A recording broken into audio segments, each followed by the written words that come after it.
So, welcome to today's masterclass. Something that we forget to do. It's actually within us, but we forget to do.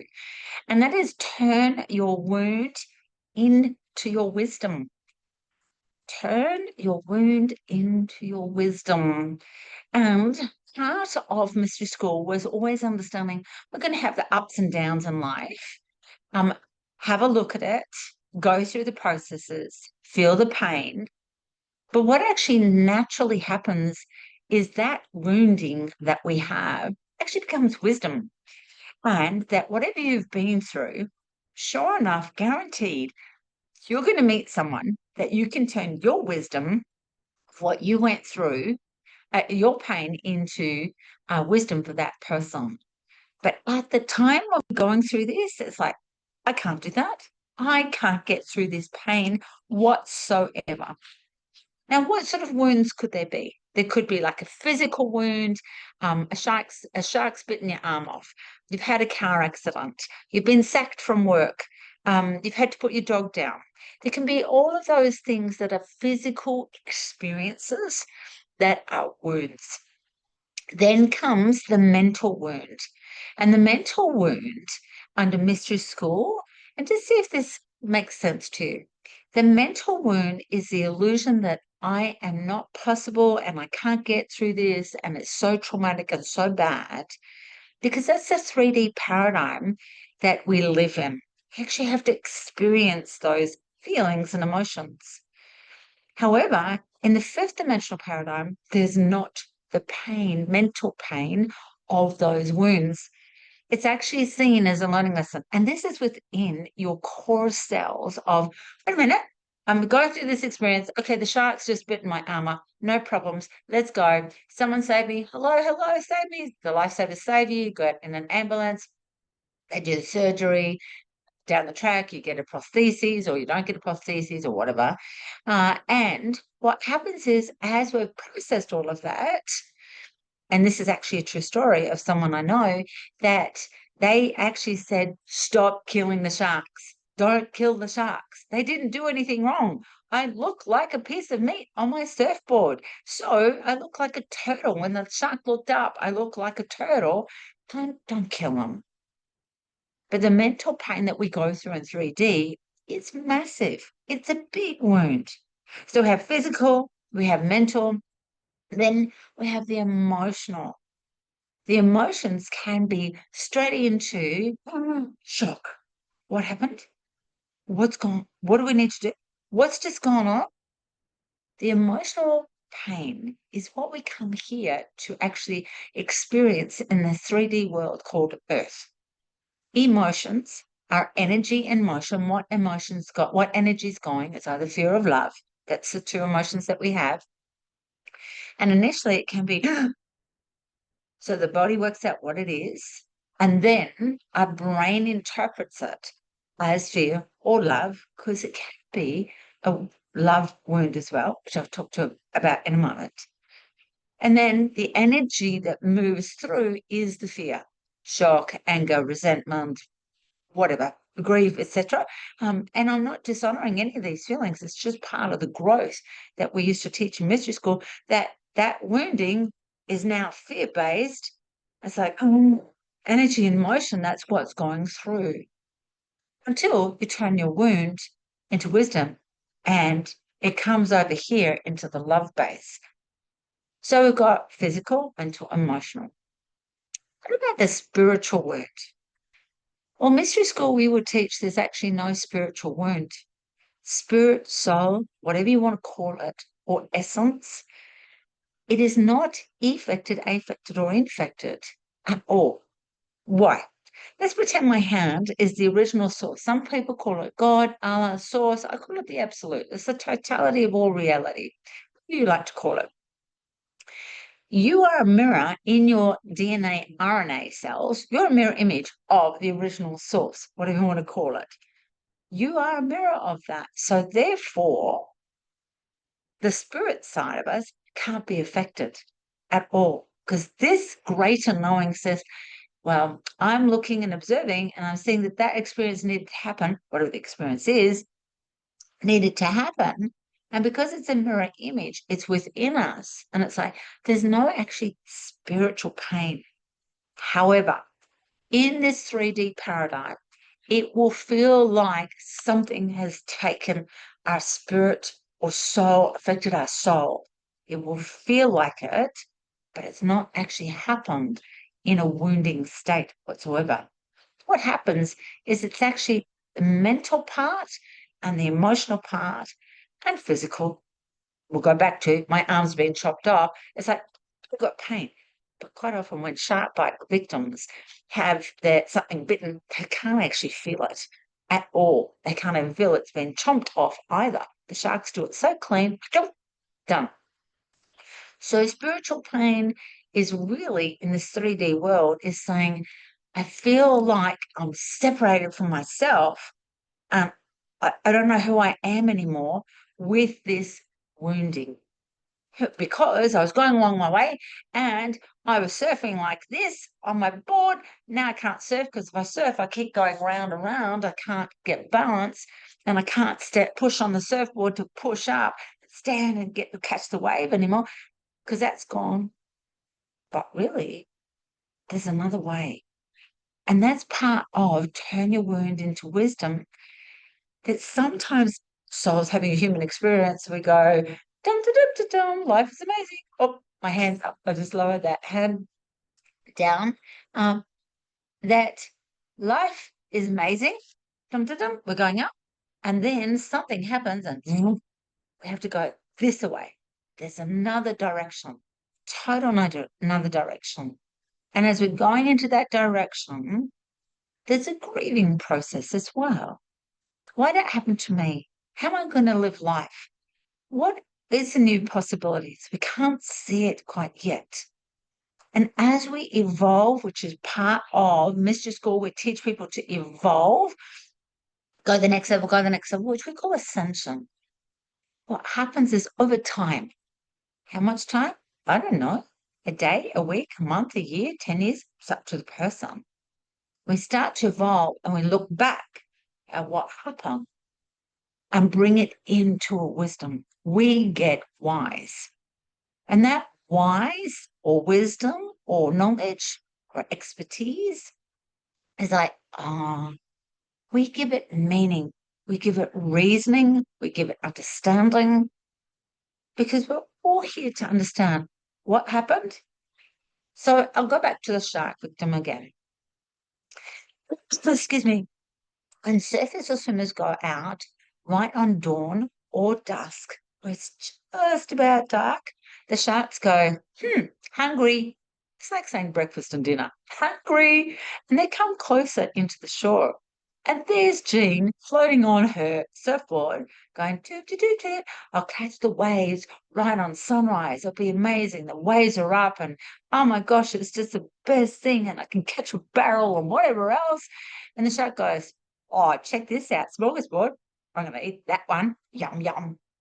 Not that they know, not that it's bad. And my wisdom is, do you know what? It was right at dawn. And then scientists come along and they do the studies and they prove it and blah, blah. It becomes wisdom. And then that wisdom can be from this actual person that happened to. His wisdom was, don't kill the sharks. Tell people sharks aren't bad. They're natural. They're not out there. I actually adore sharks, especially the white pointer. I think they're beautiful, absolutely beautiful. They don't go out there and go, I'm out to get a human. It's humans that actually destroy more of the ocean than the sharks. And so the wisdom of this guy, he started to educate people of, you know what? Don't kill the sharks. It was me. It was me. I'm in the natural state of their environment.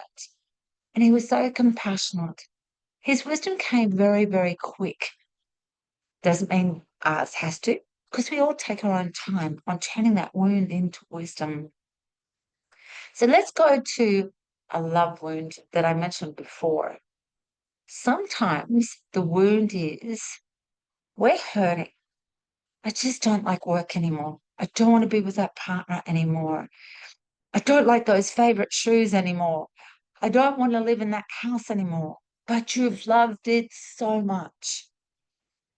The wound here is feeling like you're going to project a wound on them. That love wound is like you're wounding because you're not stepping up and doing and saying what you need to do for you. And you've tried everything as well. But, it's just time's up. And that's what happened for me when I was nursing. I love nursing. I love the patients. I trained a long time ago where it used to be a starched hat and uniform and red capes and all that. I loved the pathology. I didn't like the autopsies, but I loved the patients. But it was wounding me if I did not leave. That would then wound the staff and then it would wound the patients. How? I just wouldn't go in as the bright spark. I just wouldn't go in going, yep, I'm here to service them.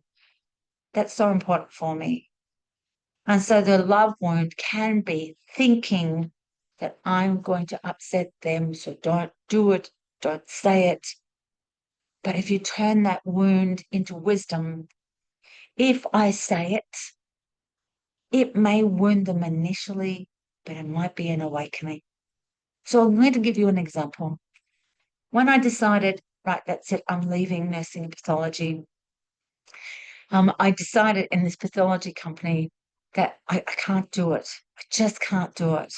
I'd had three complaints about me. One was I wore no petticoat underneath my white nurse's uniform.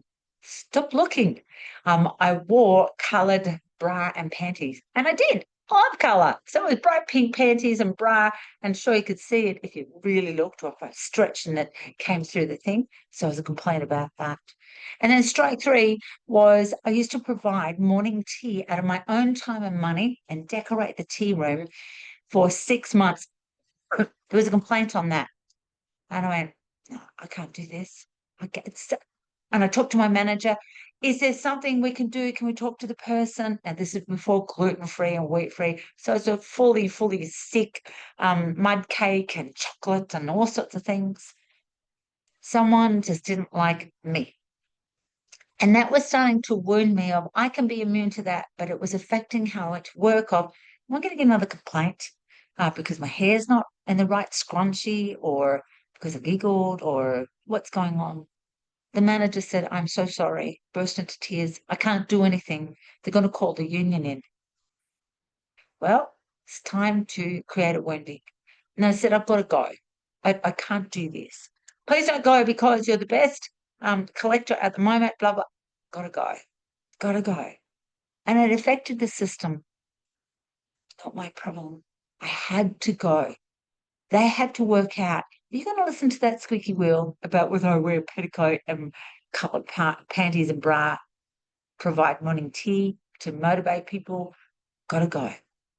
And in turning that wound into wisdom, when it was my last day at work, all the staff, all the laboratory staff, the autopsy staff, everybody came in, even on their day off, to do a surprise morning tea. And I got gold earrings and blankets and all sorts of things because I was actually 5 months pregnant with my second son as well. It was like I turned that wound into wisdom. They got wise and went, oh. And then they continued wanting teas afterwards. Sometimes the love wound is, do you know what? I can't. And we think it's going to affect them and bring a wound to them, but sometimes it's a wake-up call. That's quite challenging.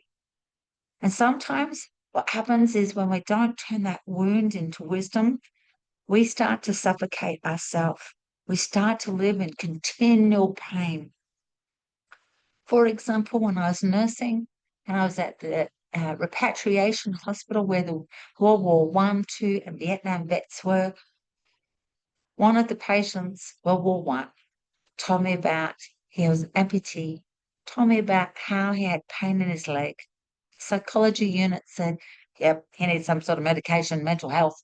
There's no leg there. How can he have pain? But from a medical intuitive position, he had pain. When I asked his story, he was sad because he left his mate Johnny back. He went back to go and get him so that Johnny didn't die. but his leg got blown off, and Johnny did die, and he had the pain wound in his leg. And as he was talking to me, the pain started to lift. He started to realize, do you know what? I've always felt guilty about leaving Johnny behind. He carried that burden of the wound. And part of turning your wound into wisdom is understanding there was nothing he could do. He did the best that he could. He went back. Leg was blown off. There was nothing else. It's knowing that nothing can break you either. Nothing. You've all been through huge, huge learning lessons. I don't tend to call them traumas. They're learning lessons, although that might not feel like it at the time. But you've all been able to get through and all have some sort of wisdom from it. You've all been able to go, you know what? That changed my life. And you're all wise. People look up to you. You're the example of what's possible. And therefore, you've turned your wound into wisdom. And doing that means that you don't stay in a place of hurt for the rest of your life, which I've seen when I was nursing the palliative care patients, those that were dying. They hold on to that wound continually, not understanding they've actually got wisdom. So a pretty profound lesson, but it's within you. And then that leaves the mental pain, it leaves the emotional pain, and then it leaves the physical pain as well. Turn your wound into wisdom, whatever wound that is. And that could be, as I said, getting retrenched, losing a dog, having a car accident, a shark bite. It could be as simple as somebody said something to you. Turn it into wisdom, and you will feel freer, ease in your body. And then, unconsciously, you will help so many people like you've already done. So, we're going to go to golden hearts. What was your golden heart that you got from the lesson today? What is it that dropped into your heart and you went, oh, what? And of course, it's the practice for this week as we just keep adding to the practices and awarenesses of the ancient mystery schools. So I'll go around the Zoom room, and if you want to type it, you're more than welcome, and then I can read it for the whole group because you've all got wisdom to share as well. And we'll go Leona, Jackie, and Andrew.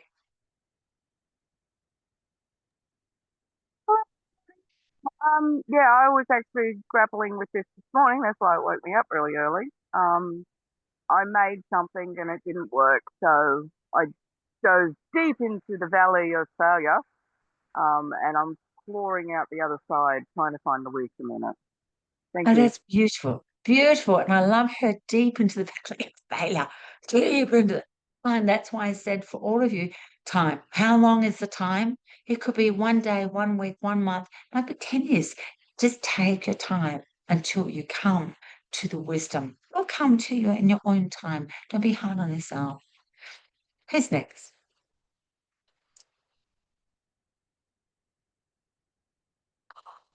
Sure, I can't remember. I think it was Jackie.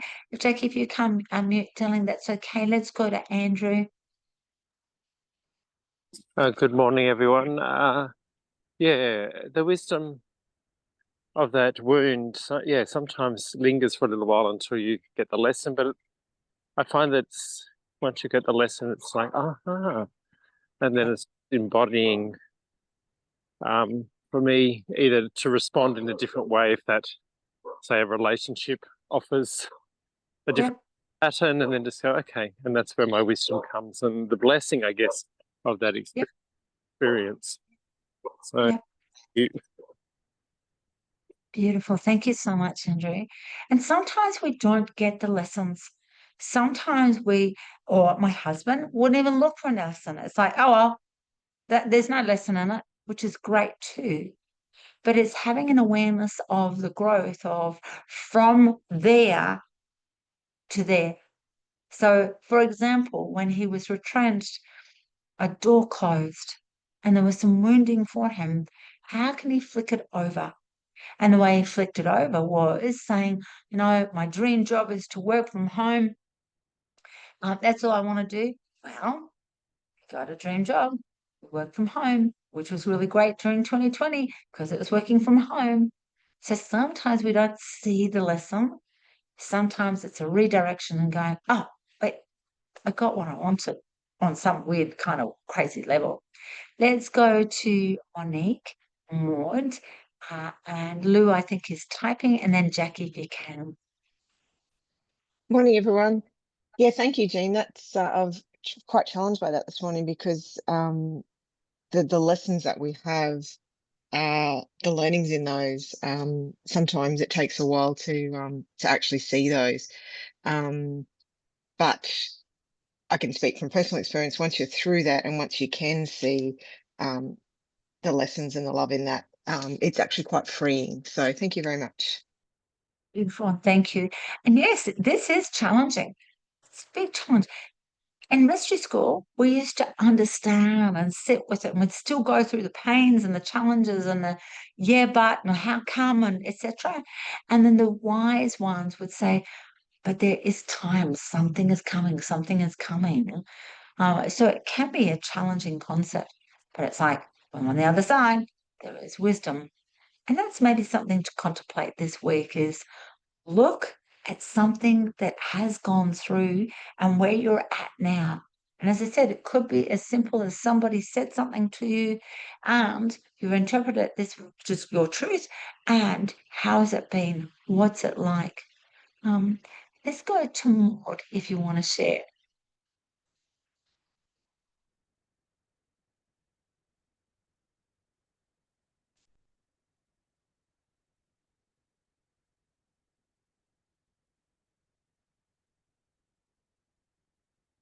Maud, you're on mute, darling. You just have to unmute yourself.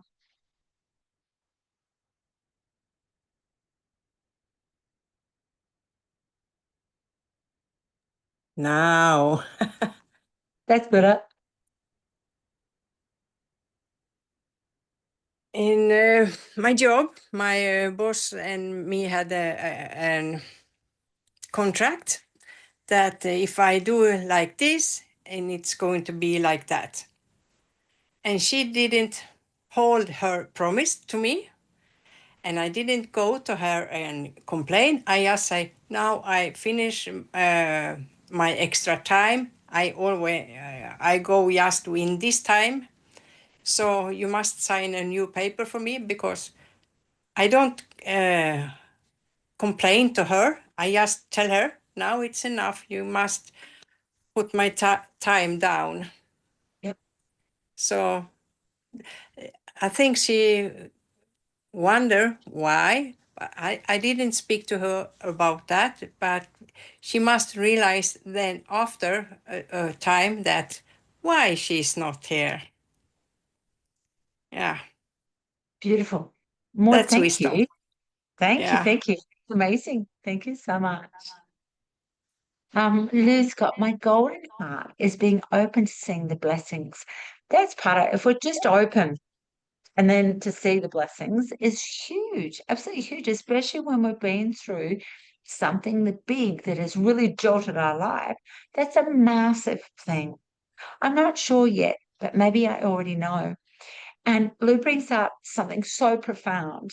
We actually know this, but the human part of us has to catch up and go, what's the lessons? I can't see any lessons at the moment. So absolutely beautiful, Lou. Absolutely beautiful. So thank you, my darling. Thank you. Jackie, can you unmute yourself, hon? Or do you want to talk?